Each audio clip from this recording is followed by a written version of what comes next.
Fernando Bárcenas, tú eres sobreviviente, pero también participante de la eh, situación que vivió la Ciudad de México en 1985. Hoy que estamos sabiendo que nuevamente hubo un temblor de dimensiones, quizá el más fuerte en los últimos 100 años, y que ya no sucedió lo mismo, aunque hubo muertos y grandes situaciones. Platícame lo que viviste, lo más importante, aquella frase que acabas de pronunciar.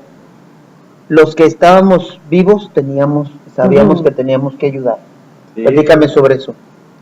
Pues sí, fue impresionante la situación que se vivió, porque cuando recién todos despertamos, o bueno, en mi caso, que yo estaba en mi casa, no me había dado cuenta de cuál era la dimensión.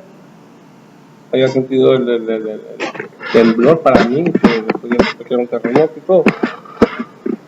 Pero lo difícil fue cuando salimos y empezamos a ver todas las construcciones que se habían caído, toda la gente que prácticamente estábamos sin saber qué hacer, hasta que hubo grupos que empezaron a coordinar, y pues que lo que necesitaban eran manos para quitar escombros, para quitar pues todo lo que estaba obstruyendo el paso hacia gente que se había quedado atrapada, y no había máquinas suficientes para hacerlo. Entonces prácticamente lo que teníamos que hacer era ayudar entre todos, irlo haciendo a un lado y tratar de buscar que hubiera algo abajo que pudiéramos rescatar. ¿Sí? Se pasaban, me decías, mano a mano las piedras.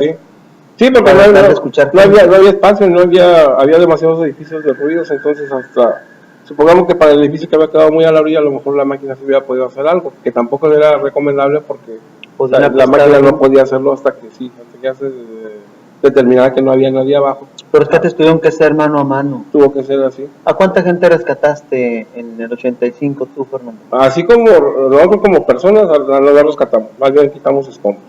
La gente que rescataba ya prácticamente era la gente de la Cruz Roja y eso. Cuando nosotros movíamos ya piedras y eso, como no éramos especialistas, ya si escuchaban a alguien o era alguna cosa así, ya nosotros nos hacíamos a un lado y ellos se encargaban de rescatarlo. No, a mí en lo personal no me tocó hacerlo, pero sí había gente abajo, y cuando nosotros ya habíamos sacado escombros, eso ya llegaba la gente especializada y ellos lo que después fueron conocidos como los topos. Los topos y los paramédicos, porque los paramédicos, o sea, había gente que no había quedado los topos se encargaban de la gente que estaba muy abajo, o que estaba en situaciones muy estrechas, túneles y cosas así. Y la gente que había quedado un poquito más hacia arriba eran los paramédicos, los que se secaban y ya pues les daban los auxilios y se la llevaban. Así, a nosotros no nos dejaban, porque aparte no podíamos movernos, no sabíamos qué clases de lesión tenían ni nada de eso. Ellos lo hacían.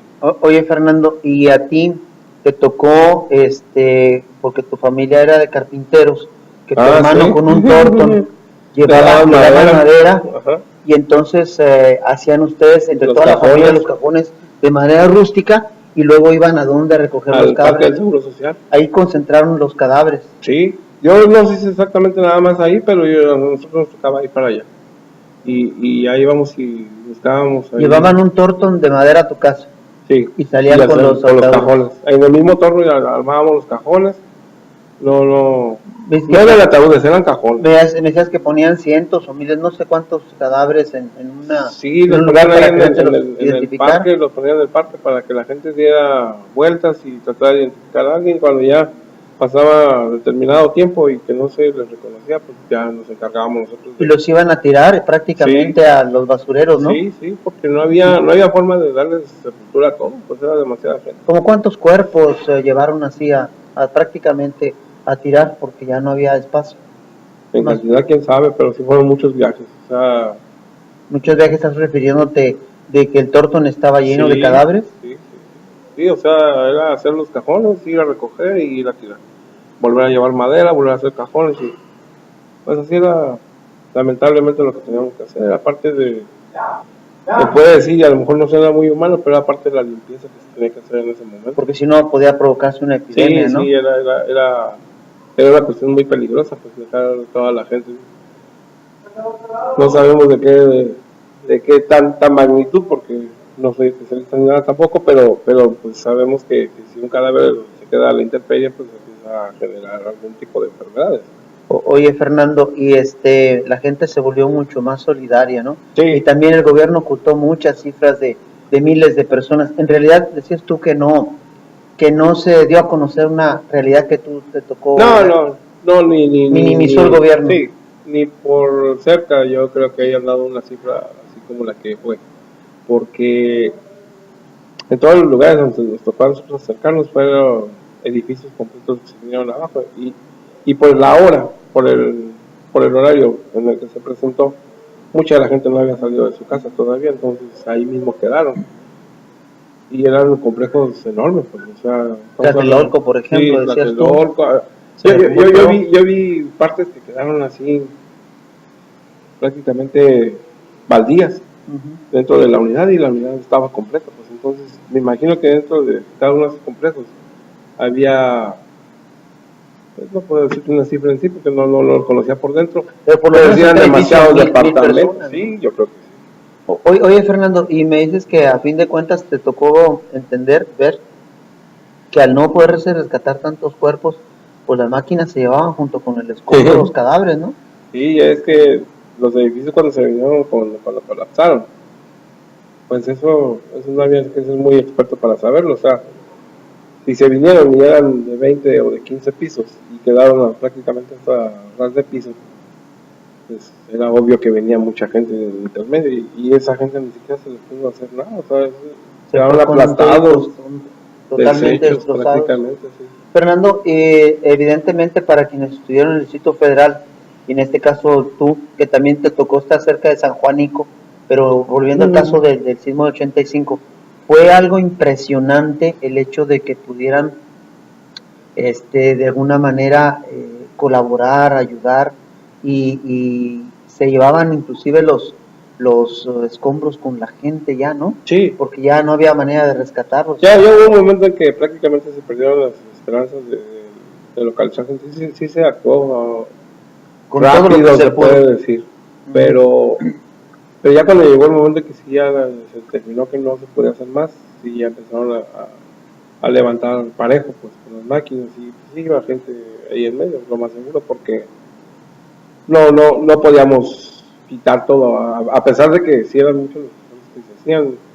Dijiste una frase que me llamó la atención: todos los que estábamos vivos sabíamos que teníamos que ayudar. Sí, no quedaba más, porque al final de cuentas no sabíamos, como no había comunicaciones, no había nada, no había forma de saber si dentro de toda esa gente también estaba parte de nuestra familia, los familia directa de sangre, y al final de cuentas todos éramos familia en ese momento, porque todos dependíamos de los que habíamos quedado. De alguna manera, dices que fue muy doloroso, y que aun cuando era tan pesado estar sacando tanta piedra, tanto escombro, la gente no sentía el cansancio, pues con el ánimo de ayudar, ¿no? Sí, lo que se buscaba era, pues, encontrar a alguien. Eso nos reanimaba. Mucha gente. Sí. ¿A cuántos, Fernando? Pues, en lo que a mí me tocó, unas 10, 14 gente sí se rescataron. Pero estamos hablando de mucho trabajo, ¿no? O sea, estamos hablando de mucho escombro de quitar y todo eso. Pero fueron mucho más lo que no se pudieron rescatar. Eso también es cierto, ¿no? Porque el tiempo no daba y las fuerzas no daban, porque a pesar de que habíamos muchos haciéndolo, pues era demasiado escombro y muy difíciles las circunstancias para moverlo. Y dices que se sacaban de onda porque veían que todos aquellos edificios a que estaban acostumbrados ya no estaban, todas aquellas casas ya no existían. De pronto, en segundos, cambió totalmente la vida de todos, ¿no? Sí, cuando ya que pasó el tiempo y que entonces ahí sí hubo tiempo de darse cuenta y de sentir, de sentir tristeza, de sentir dolor y todo lo que trae, pues lo que había ocurrido. Nos dimos cuenta que pues era extraño salir y no encontrar un edificio, no encontrar donde había vida, no nada más en cuestión de los seres humanos, sino de un barrio, ya no había nada, era un baldío, se alcanzaba a ver inclusive a lo largo, a lo lejos, perdón, a 1, 2, 3 calles, y parecía uno extraño porque salía uno por ejemplo, de la estación del metro y veía un edificio enfrente y ese ya no existía, entonces sí se siente así como que se descompensa y no se alcanza uno a dar cuenta de todo lo que pasó hasta que ya te hace falta, pues.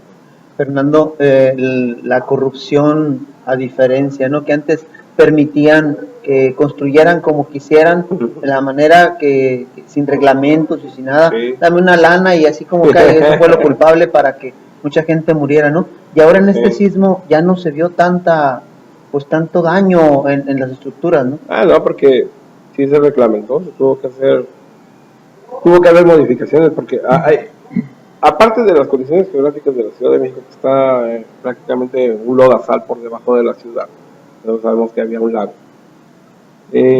Las estructuras, las de determinados pisos hacia arriba, tuvieron que ponerles un sistema compensatorio. Eso significa que cuando había sismos o cuando había algún tipo de movimiento en la capa terrestre, tienen que ajustarse para no caerse. Las estructuras en sí también se modificaron, los diámetros de los materiales y muchas cuestiones que de hecho no es que lo sepa uno, sino que lo empezaron a explicar después todo lo que iba a cambiar. La gente se volvió más solidaria después del 85, ¿no, Fernando? Sí, porque muchas veces en el DF lo que ocurre es que ni siquiera les saludas al que vive cerca porque no saben ni quién es. Y en ese momento, cuando teníamos que quitar material o que nos subíamos encima de escombros para irlo quitando poco a poco, pues se lo pasabas a gente que ni sabía. O sea, le pasabas una piedra a alguien que nada más te volteaba, te veía y te sonreía, o tú le sonreías y estabas trabajando junto con él. Fernando, si pudieras explicar los momentos más difíciles, y creo que a la distancia el agradecimiento a Dios y a la vida, ¿no? De que estés contando esto, ¿no? Más de 30 años después. Yo creo que lo más difícil que me tocó, pues volverme alguien en ese momento, ¿no? No para siempre, gracias a Dios, pero en ese momento alguien sin sentimientos. Alguien que nada más tenía que recoger un cadáver, meterlo en un cajón y irlo a tirar. Porque si hubiera sentido, si me hubiera dado tristeza o no sé, si me hubiera reflexionado, a lo mejor ni siquiera lo hubiera hecho. Pero pues era lo que se tenía que hacer. Y lo hiciste y creo que de alguna manera pues sabes que era tu deber, ¿no? Sí, era parte de lo mismo. Porque si alguien no lo... Pues no fui el único que lo hizo, lo hicimos muchos los que andábamos en ese tipo de brigadas. Si no lo hubiéramos hecho, pues hubiera sido peor el daño.